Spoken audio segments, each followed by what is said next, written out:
Ladies and gentlemen, please welcome the Mayor of Ballina, Muredach.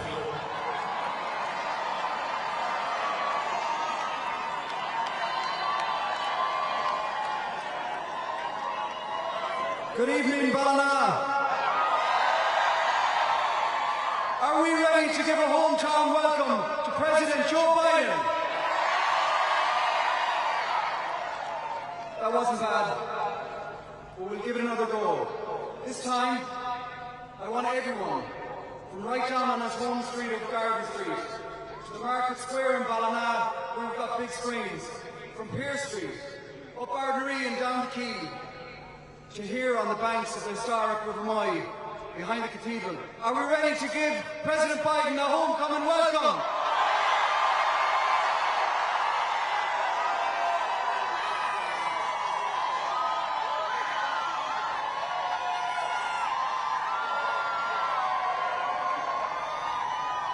Tonight we are celebrating in Ballina. We are celebrating our history, our heritage, our culture, and most importantly, our people. We're celebrating each and every person from County Mayo and afar that has come here tonight on this historic occasion. But we're also remembering tonight the people who are no longer with us, who are part of the fabric that have made us who we are, proud County Mayo people and proud Irish people.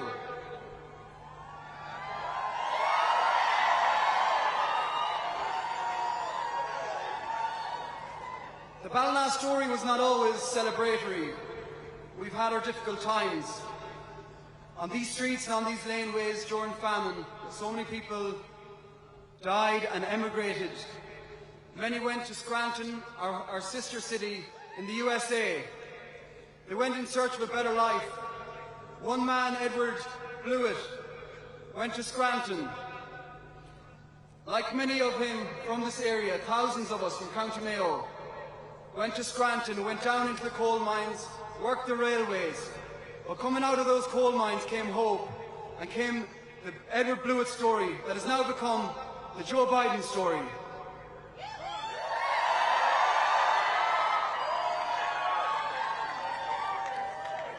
In Scranton, like Ballina, we know where we've come from. We're proud of who we are. And in just a few moments' time, the President of the USA is back for the third time in Ballina, County Mayo.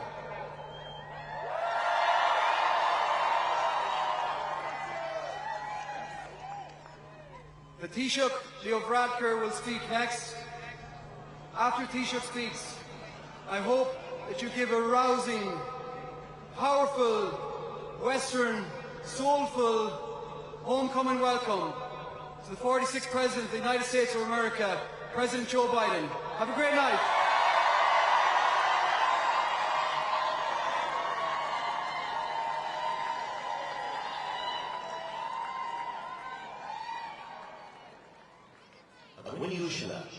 Please welcome Taoiseach Leo Varadkar.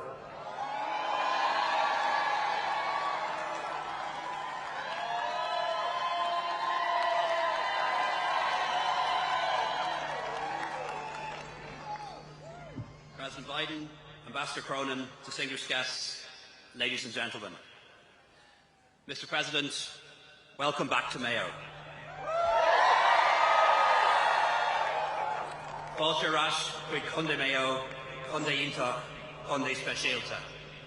A county very close to my heart, as well as your own. And thank you for choosing to make this such a big part of your visit.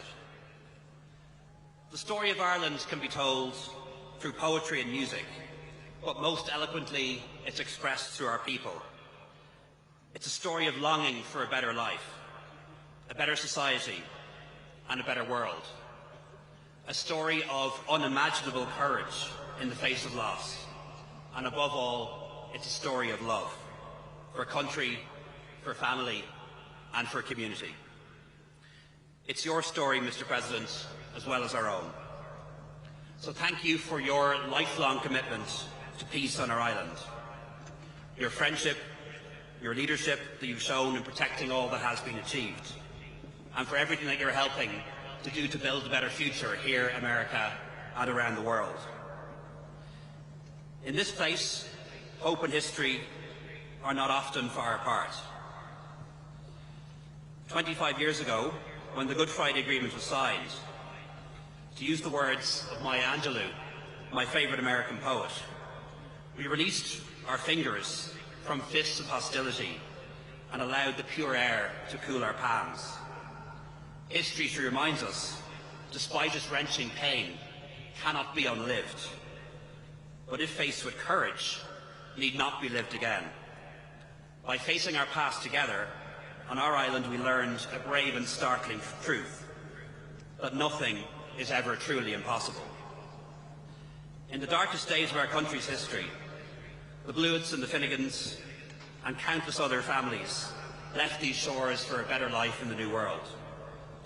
Mayo has changed considerably, and Ireland has changed considerably since Edward Blewett fled these shores during the worst days of the famine. We were a country at the time starved of food, of medicine, in despair, starved of opportunity, and starved for even longer of basic rights and freedoms. A country that was being denuded of its people, a country that was not in charge of its own affairs. Today, Mayo, as you've witnessed, is linked to the world by fibre and by air. It's connected to communities across the globe through its people. Mayo is home to American companies that provide good jobs for so many people, and a new technological university which provides the greatest passport for all, an education. So here outside St. Muredach's Cathedral, we must rededicate ourselves to playing our part in the fight between darkness and light, despair and hope, injustice and dignity. We pray for the wisdom to guide us, the words to speak up for those without a voice, the shield to protect our planet, and the strength to do what is right always. Mr. President, we know that your life story reminds us that although tragedy may shape us, it never solely defines us. Love of country, of family and of each other moves us forward, providing new hope and inspiring others along the way. President Biden, you are the most Irish of all American presidents, not because of what is written on your family tree, but because of what is enshrined in your soul. We didn't need to gather here today in our tens of thousands to say welcome back to Ireland, because in your heart you never left. Thank you very much, Mr. President. We look forward to your words.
Please welcome, a son of Ballina and the 46th President of the United States, Joe Biden.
Mary, I see the light. Hello, Mayo. It's great to be here with you all. And it's great to be back in Ballina during your 300th anniversary. This town is the home of Ireland's first female president, one of your youngest mayors, and maybe to be Ireland's first female astronaut, Nora Patton. Mr. Mayor, thank you for welcoming me back to town. And I also want to thank the Taoiseach for his remarkable hospitality, his generous remarks, and maybe most importantly for his friendship. I want to thank the bands that played earlier. God, you guys are amazing. And the academics.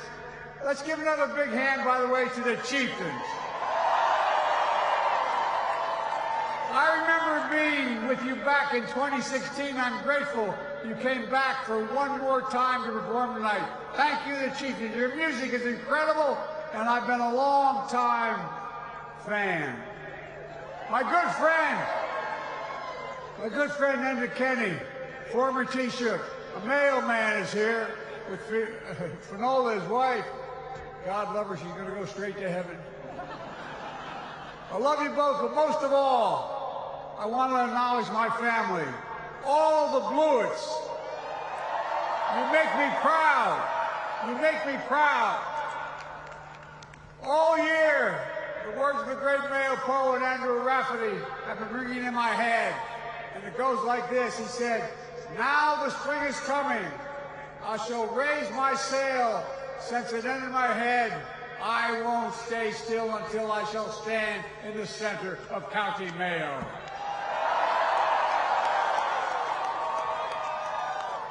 I mean it. I had to be here. My son Hunter and my sister Valerie and I made several stops across Mayo today. We visited Knox Shrine, where I was hosted by Father Richard Gibbons. We also met, out of the blue, we didn't know he was there, a former military chaplain, Father O'Grady, who gave my son last rites in Walter Reed Medical Hospital in Washington. It was incredible to see him. It seemed like a sign. We traveled up to North Mayo Heritage Center, where I learned even more about my roots in Mayo. Roots that led me back here to Ballina and to St. Muredach. What a magnificent cathedral. I also learned, if you go far enough back, you can find a record of one Edward Blewett, who worked for several years in the Ordnance Survey, mapping this entire area of Ireland. But even before that, it turns out, he worked in the old Ballina brickyard. We found a record, or I should say the Historical Society found a record for me. In 1828, he was paid 21 pounds and 12 shillings to help supply this bricks for this cathedral. 27,000 of them. I was able to hold one in my hand today. They're damn heavy, they're heavy. As he labored, I'm sure Edward imagined that one day his family would worship here, that his children would be baptized here like his son Patrick was, and that future generations of his family would mark the milestones of their lives here in these sturdy walls. But I doubt he ever imagined that his great-great-great-grandson would return 200 years later as President of the United States of America. Isn't that amazing? And I want to thank you. I want to say thank you. I heard you all had an impromptu celebration the night I was declared the winner in 2020 election. You decked out the town, I'm told, in red, white, and blue, with cars and crowds gathering in the market square, singing the green and the red of Mayo. Well, I tell you what, it means the world to me. It meant the world to me and my entire family to be embraced as Mayo Joe, son of Ballina. My mother, my grandmother, whose maiden name was Blewett, are smiling down on me right now. And I can tell you what, that song speaks to me. It goes like, oh, the feeling that came over me to stay forevermore, forevermore. Stay forevermore.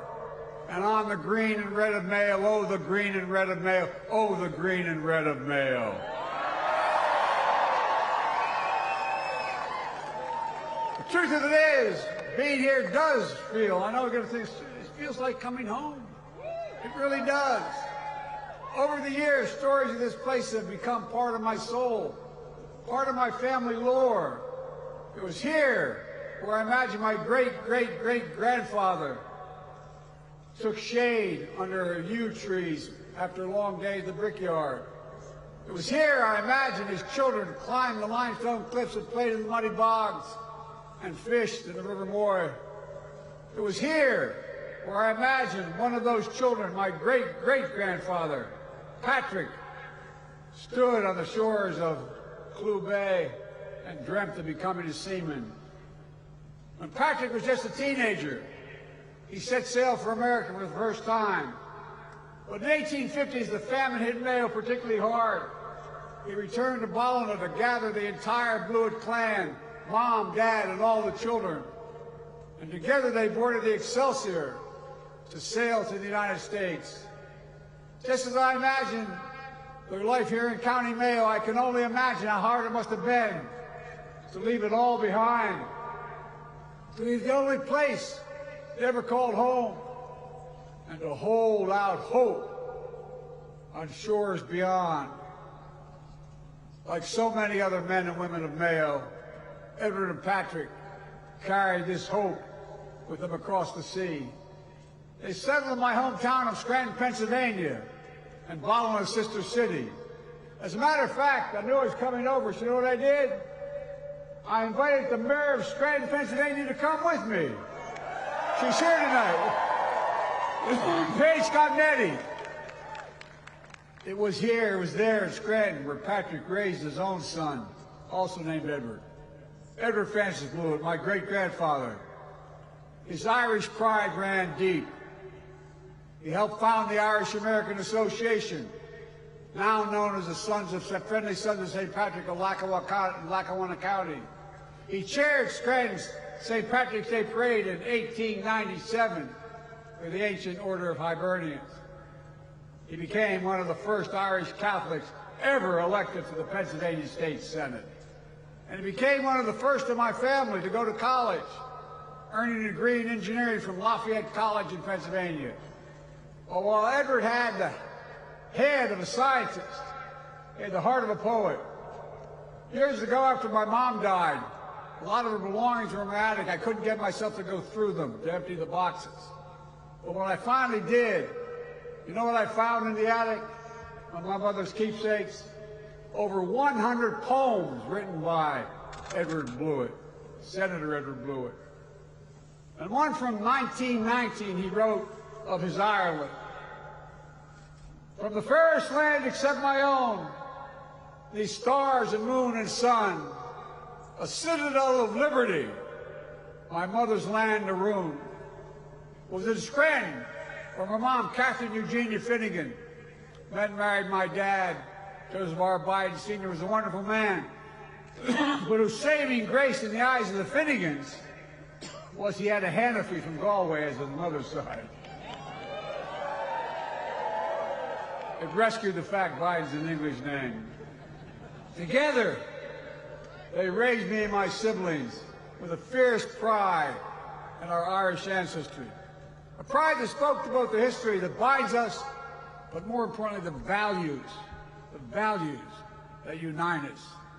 To this day, I can still remember hearing my dad say at the dinner table, Joey, and I meant this is, I give you my word as a Biden, this is absolutely true.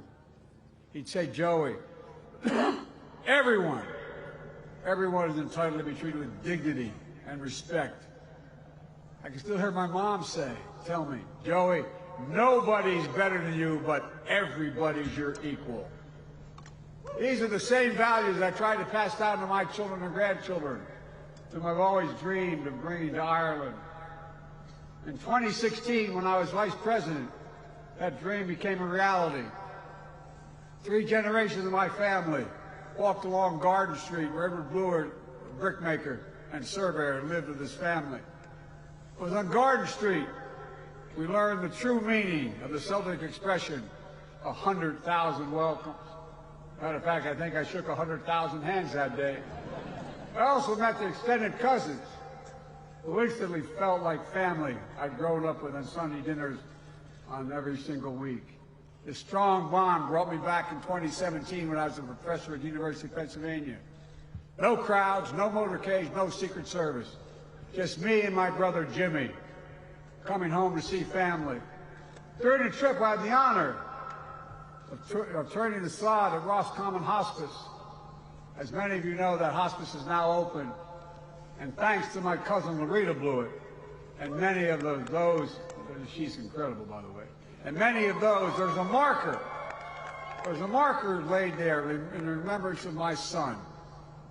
Bo passed away in 2015, a decorated war hero from Attorney General of Delaware after a valiant fight with brain cancer. So I can tell you how special it is that a piece of his legacy lives here among his ancestors.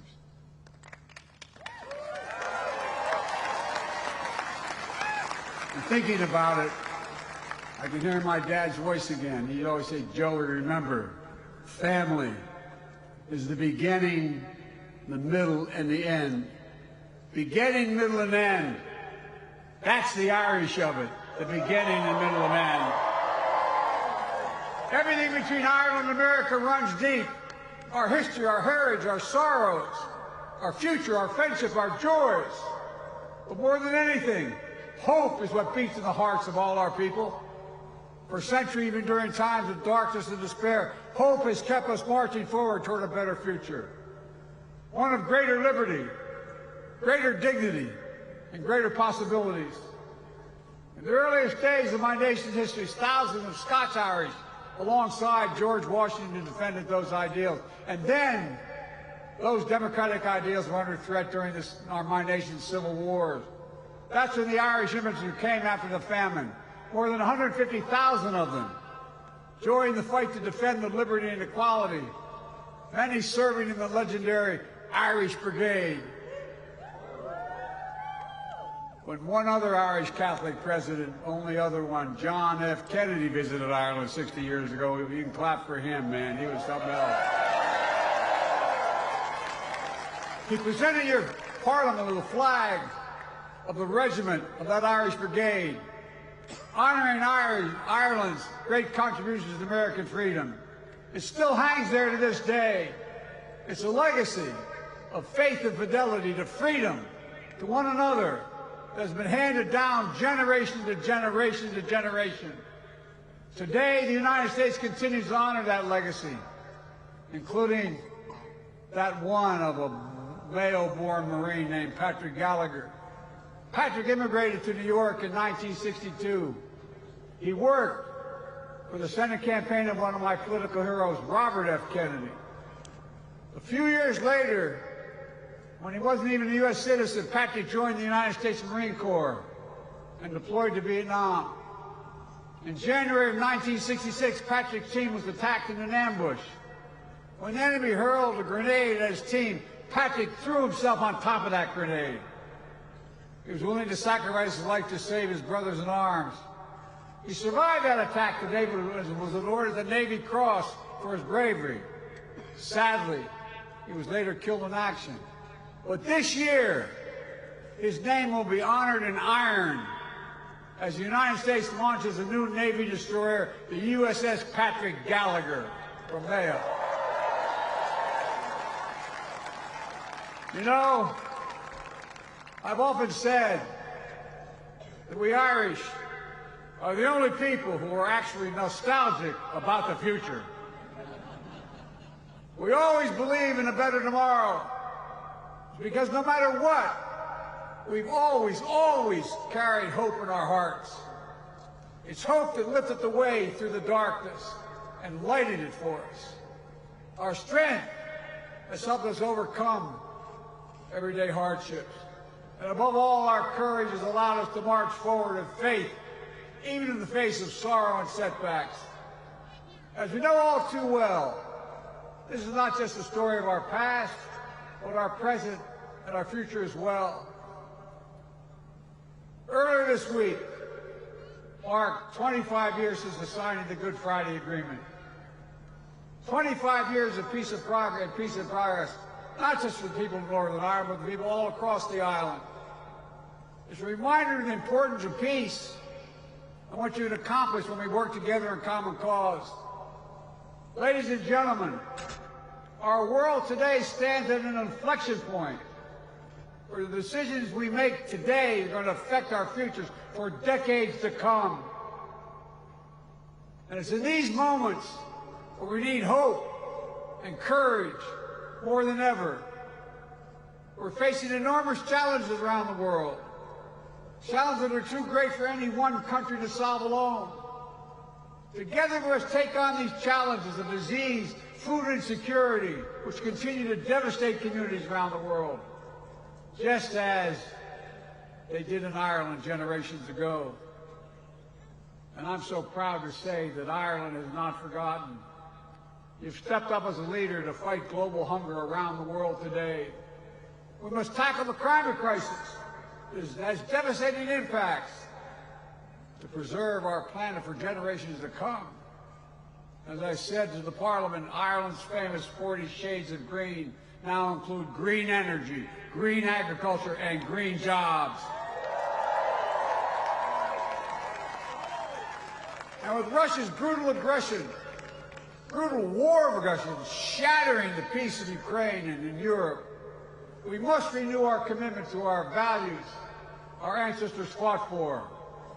What do we Irish fight for? Freedom, democracy. It always must be defended. And I want to thank you. I mean this from the bottom of my heart. I want to thank you for your incredible generosity you've shown, like so many other Irish families across this country who've opened up their hearts and homes to tens of thousands of Ukrainian refugees fleeing Russia's brutal violence. I've been there many times. Ireland remembers. Ireland remembers. So let me end where I began, with the bricks of this cathedral. Nearly 200 years ago, the bricks touched by my great-great-great-grandfather, and his hands still hold up this soaring nave and hold it aloft. Like the Irish-American story itself, it's a testament to our shared past, present, and our future. It speaks to the sweat of the workers who raised the spire of skyward, brick by brick, just as they did in communities all across my home country. You know, over 32 million Americans claim to be Irish heritage. More would if they could. And I imagine all the hope and hard work embodied in those Irish hearts inspired another one of my great-great-grandfathers, Edward Francis Blewett's poems. This one was from 1925, toward the end of his life. He called it The Workers. It goes like this: the march of progress cannot cease while hearts and minds and ardent souls are bound in faith to sublime things. My friends, people of Mayo, this is a moment to recommit our hearts, our minds, our ardent souls to the march of progress, to lay the foundations brick by brick by brick for a better future for our kids and our grandkids. One of greater liberty, opportunity, and dignity, just like our ancestors did for us. I've never been more optimistic, and I've been doing this a long time. I've never been more optimistic about what we can achieve if we stick together and stick to our values. This is a time of enormous possibilities. And united by history, heritage, and hope, and made most of all by courage, nothing is beyond our reach. Every time I walked out of my grandfather Finnegan's home in Scranton, Pennsylvania, he yelled, "Joey, keep the faith." Then I'd hear someone from the house yell, "No, Joey, spread it."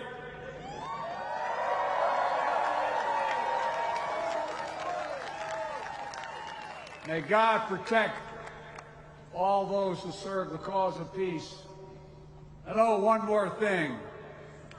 Mail for Sam! Mail for Sam! Thank you, thank you, thank you.